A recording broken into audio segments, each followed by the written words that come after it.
Всем привет, это Руслан Левиев. Сегодня 19 октября, и большая часть года уже позади.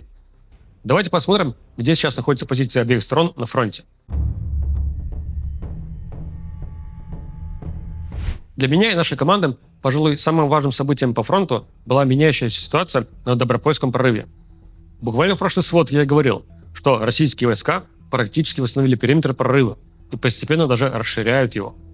Говорил, что мы не сходимся с украинским мониторинговым проектом Deep State в представлении того, как выглядит текущая линия фронта.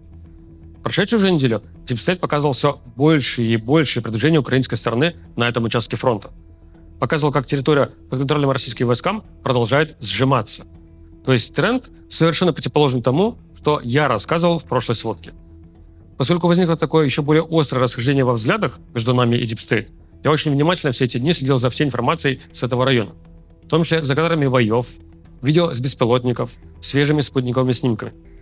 В итоге за эти 7 дней толком не было новых кадров из таких районов, как Кучеров Яр, Золотой Колодец, Новая Шахова. Поэтому, с одной стороны, я не могу прям однозначно согласиться, что действительно был такой успех у ВСУ на этом участке. Мне банально не хватает для этого данных. С другой стороны, отсутствие новых кадров из упомянутого мною района плюс некоторые успехи украинских сил на смежных участках фронта, о которых я расскажу позже, говорят скорее в пользу версии Deep State. Те силы российских морпехов, которые перебрасывали на этот участок фронта, как и на прошлой неделе, продолжают атаковать колоннами бронетехники в сторону Владимировки, Шахова и Софиевки. Кстати, от самого поселка Софиевка российских военных смогли откинуть. И да, поправились. Наверное, будет правильнее сказать, что на этой неделе морпехи пытались проводить атаки колоннами бронетехники, а на прошлой неделе реально проводили. В чем разница? Неделю назад из-за плохой погоды, дождей и тумана колоннам бронетехники удавалось доезжать до окраин Владимировки, которая и была целью атаки. А на этой неделе такие же колонны удавалось выявлять заранее и поражать их еще в российских тылах, чуть севернее Воздвиженки, в районе автодорожной развязки. Я думаю, это прямое влияние погоды. Когда нет тумана и дождя, то можно держать в воздухе несколько беспилотников-разведчиков, которые будут выявлять угрозу заранее. Когда силы морской пехоты были еще только в процессе переброски, мы ожидали, что они готовят наступление в сторону Дружковки и Константиновки. Но провалы 51-й общевойсковой армии вооруженных сил России, которые действуют на Добропольском прорыве, видимо, вынудили морпехов поменять планы. Теперь они своими бронетанковыми атаками в районе Владимировки, Шахова и Софиевки пытаются исправить ситуацию. Идут атаки по направлению на Мирноград. В частности, со стороны Новоэкономического пытаются атаковать в сторону села Балаган, а также со стороны Миролюбовки в сторону села Казацкое, которое Минобороны России называют по старому названию Московское. Российское военное ведомство опять бежит поспешно заявлять контроль и сообщает, что и Казацкое, и Балаган перешли под контроль России. И это совершенно не соответствует тому, что видим мы. Я бы пока их даже в серую зону не относил бы. Это села на передовой, но они пока что держатся под контролем ВСУ. Также армия России заявила захват Новопавловки, которая соседствует с Покровском. И знаете, обычно российская армия заявляет контроль населенного пункта, когда там хотя бы какой-то флаговтык произошел. Тут же они пишут, что зачистили поселок, а оставшиеся украинские солдаты якобы бежали с поля боя. И в доказательство приводят видео, где мы видим разрушенный поселок и кадры, предположительно, минометного удара по какому-то уничтоженному зданию. При этом вокруг не видно никого. Как украинских военных, так и российских. Такая вот зачистка поселка по версии Минобороны России. В Покровске продолжают накапливаться российские солдаты. Появились кадры засады на украинских военных в районе железнодорожного вокзала, что уже даже севернее центра города. Что касается успеха украинских сил, про которые я вначале обещал рассказать, то они касаются города Константиновка. Украинским силам удалось выбить позиции российских солдат из дачного кооператива «Ягодка», который граничит с южными окраинами города. Причем, если вы будете смотреть карты проекта Deep State, то вы этого изменения не увидите. Потому что Deep State этот дачный массив никогда не закрашивал под российский контроль. Более того, именно с этой точки российские военные собирались атаковать район Сантуриновка, города Константиновка. Это было понятно потому, что район находился под интенсивным обстрелом российской артиллерии, авиации и дроноводов. А вот теперь масштаб этого обстрела резко упал. Ровно по той причине, что удалось выбить российских солдат из дачного массива. Раз атака на Сантуриновку теперь отложена на неопределенный срок, то и нет смысла так активно бить по ней. Есть изменения на юге Донецкой области. Так мы называем это направление, но в действительности речь идет про районы Днепропетровской и Запорожской областей, граничащих с Донецкой областью. Днепропетровской части этого фронта российская армия окончательно захватила село Алексеевка. И как бы в продолжении этого направления российская авиация нанесла удар авиабомбами по автодорожному мосту в поселке Покровское. Только не путайте город Покровск и поселок Покровское. Дороги являются артериями снабжения войск, и такими ударами по мостам Россия пытается навредить украинскому снабжению. В соседней Запорожской области разворачиваются бои вокруг реки Янчу, и я в последующей неделе еще часто ее буду вспоминать. Неделю назад российские войска захватили села Новогригоровка и Нововасильевская, дойдя до берега реки. А вот на этой неделе на участке чуть южнее они смогли форсировать реку и захватить большую часть села Полтавка. Ну и, наконец, Сумское направление. Сегодня у меня фронты, как видите, в разнобой идут по географии.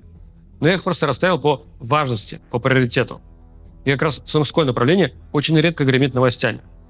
Там украинские силы смогли освободить как минимум большую часть села Алексеевка.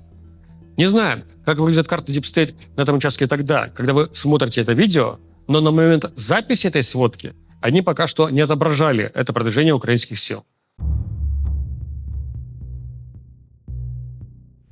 Есть некоторые новости касательно набора людей в армию России. А если быть более точным, то конкретно с отправкой на войну. Многие из вас видели новость, что Минобороны России разрешат отправлять резервистов на войну без объявления мобилизации.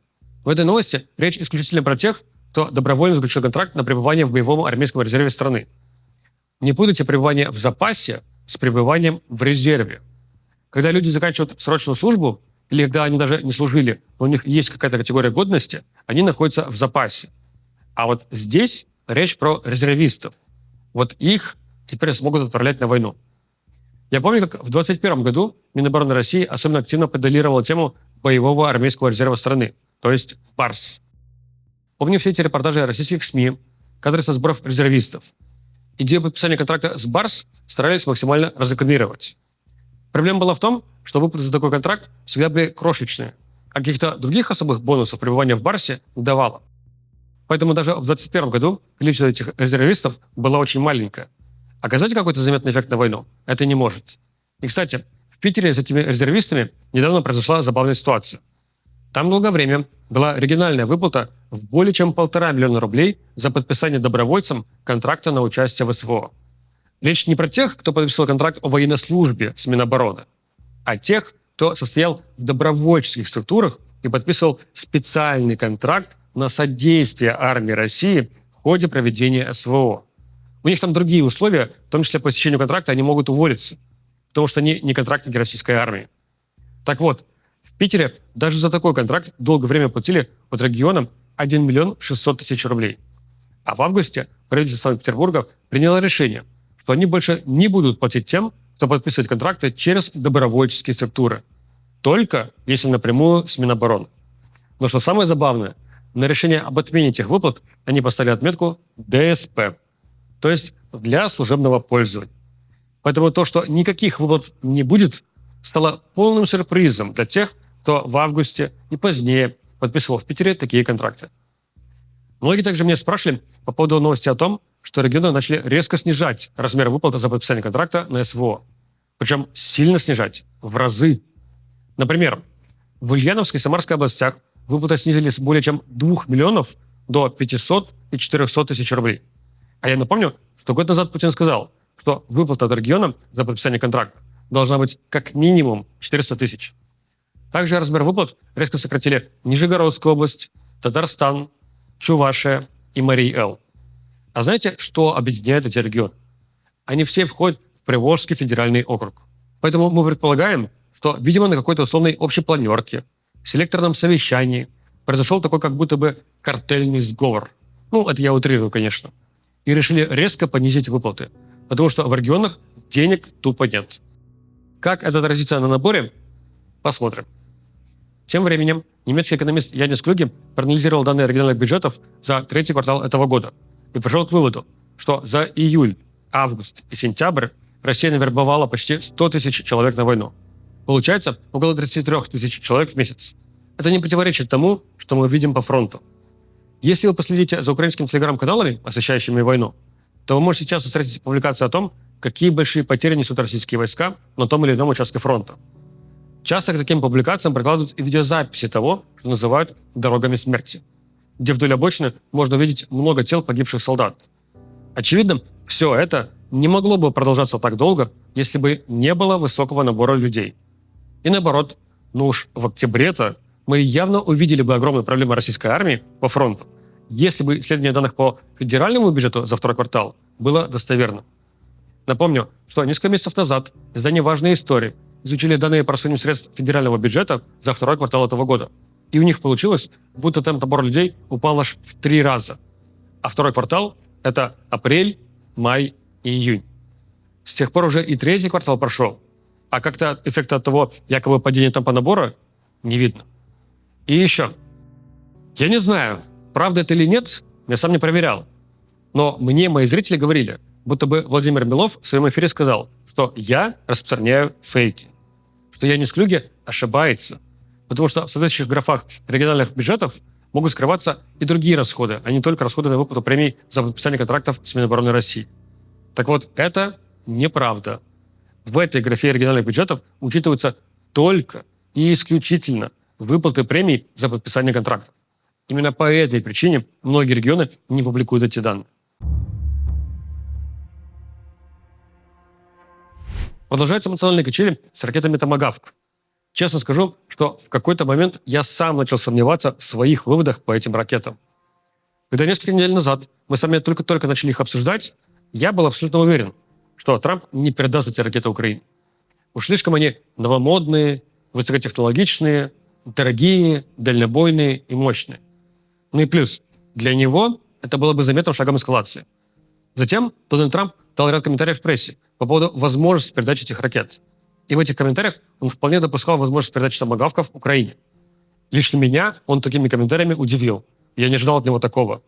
И в тот момент я стал уже не таким уверенным, что томагавки вот прям точно не дадут. Пошли такие даже отчасти грозные заявления в сторону России, что вот Путин не прекращает войну. А если война не прекратится, то, может быть, я дам томагавки Украине. А это явно не в интересах Путина, чтобы такие ракеты летели в его сторону. Но потом Трамп в очередной раз созвонился с Путиным. Знаете, я иногда во время своих тренировок фоном слушал длинные эфиры с какими-нибудь экспертами. И вот не помню точно, кто это был. По-моему, это была Екатерина Шульман. Кажется, это именно она в одной из своих программ «Статус» сказала, что Путин и его окружение сделали выводы из первого срока Трампа и хорошо его изучили. Они знают его слабые стороны и знают подход к нему. И похоже, что это работает. Как минимум, удается каждый раз затягивать сроки принятия решений американской администрации. После разговора с Путиным тон комментариев Трампа опять поменялся. Начал говорить, что томагавки – это дорогостоящие сложные ракеты. Америке не хочется жертвовать чем-то в ущерб своей безопасности. Что он хотел бы, чтобы эта война закончилась без томагавков. И что якобы Путин даже хочет окончания войны. Но мы, конечно, понимаем, как он хочет окончания войны. Он же любит заявлять, что он за мир и вообще главный миротворец. Все вот это вот «Путин хочет закончить войну» происходит на фоне все нарастающих масштабов воздушных ударов по украинской энергетике, особенно восточным регионам Украины, таким как Сумская и Черниговская области. На днях Россия только в одной атаке запустила 26 таких дорогостоящих ракет, как «Искандер» и еще 2 «Кинжала». Как-то это не похоже на «хочет прекратить войну». Но то, что он хочет, чтобы украинские граждане сидели без света и отопления, особенно зимой, да, видно, что вот этого он хочет. В пятницу к Трампу со всем этим приезжал Зеленский.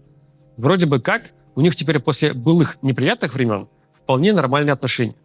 Я не знаю, удалось ли Зеленскому снять путинскую лапшу с ушей Трампа, но решение по томагавкам принято не было. Оно было поставлено на паузу. И, как сказал сам Зеленский, они с Трампом договорились не комментировать эти ракеты публично, потому что это эскалация.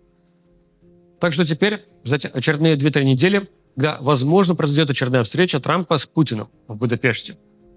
Интересно, что даже в самой России не особо понимают, а как Путин сможет добраться до Венгрии-то? Польша его самолет в свое воздушное пространство не пустит. Черногория или Хорватия? Ну, тоже сомнительно. Плюс непонятно, а точно ли будет встреча на высшем уровне? Некоторые предполагают, что на самом деле будет встреча, например, министра иностранных дел России Сергея Лаврова и госсекретаря США Марко Рубио. Ну, поживем увидим. Будем за этим всем следить, а с вами мы встретимся уже через неделю. До встречи и пока.